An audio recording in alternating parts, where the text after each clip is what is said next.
But it didn't happen. And one of the reasons is because we were using that soft language, that language that takes the life out of life. And it is a function of time. It does keep getting worse. Give you another example. Sometime during my life, toilet paper became bathroom tissue.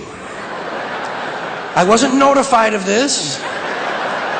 No one asked me if I agreed with it. It just happened. Toilet paper became bathroom tissue. Sneakers became running shoes. False teeth became dental appliances. Medicine became medication.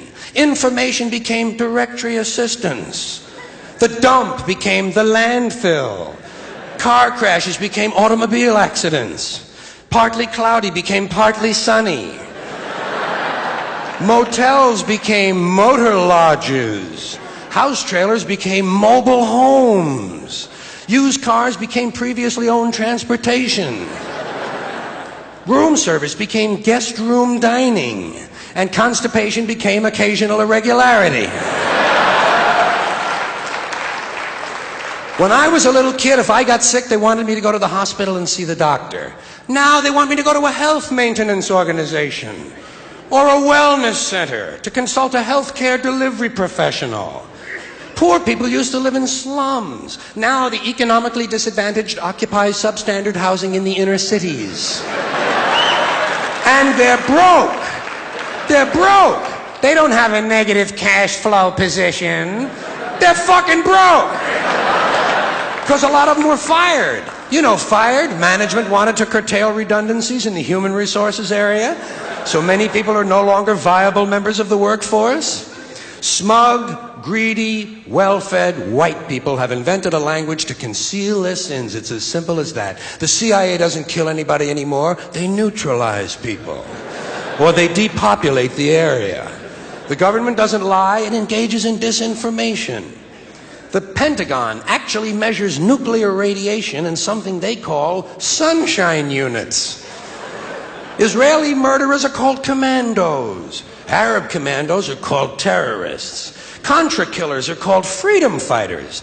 Well, if crime fighters fight crime and firefighters fight fire, what do freedom fighters fight? They never mention that part of it to us, do they? Never mention that part of it.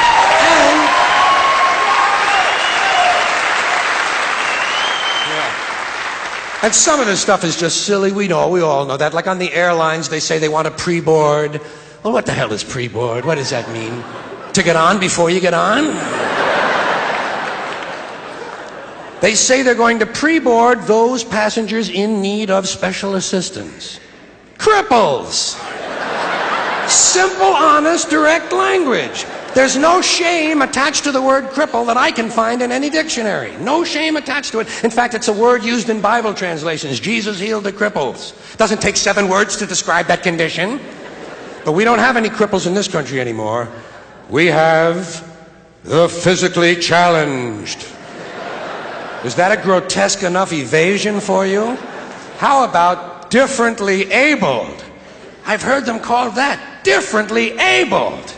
You can't even call these people handicapped anymore. They'll say, we're not handicapped, we're handy-capable. These poor people have been bullshitted by the system into believing that if you change the name of the condition, somehow you'll change the condition. Well, hey, cuz, doesn't happen. Doesn't happen. We have no more deaf people in this country, hearing impaired. No one's blind anymore, partially sighted or visually impaired. We have no more stupid people. Everybody has a learning disorder. Or he's minimally exceptional. How would you like to be told that about your child? He's minimally exceptional. Oh, thank God for that. Psychologists actually have started calling ugly people those with severe appearance deficits. It's getting so bad that any day now I expect to hear a rape victim referred to as an unwilling sperm recipient.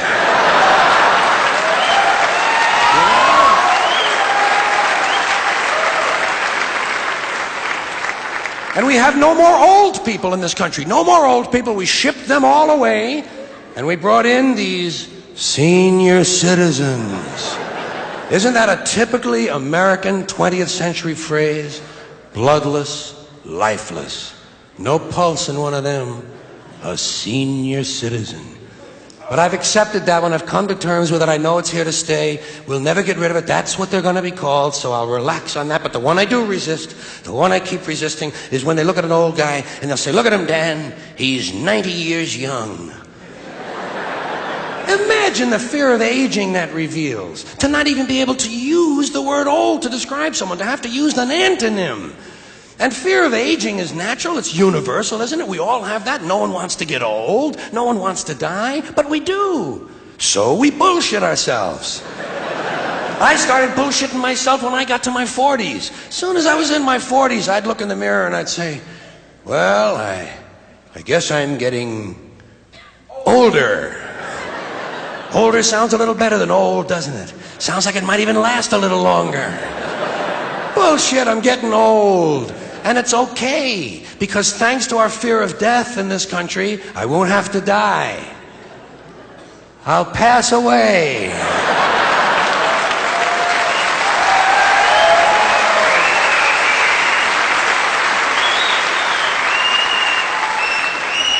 Or I'll expire like a magazine subscription. If it happens in the hospital, they'll call it a terminal episode. The insurance company will refer to it as negative patient care outcome. And if it's the result of malpractice, they'll say it was a therapeutic misadventure. I'm telling you, some of this language makes me want to vomit. Well, maybe not vomit. Makes me want to engage in an involuntary personal protein spill. Thank you all.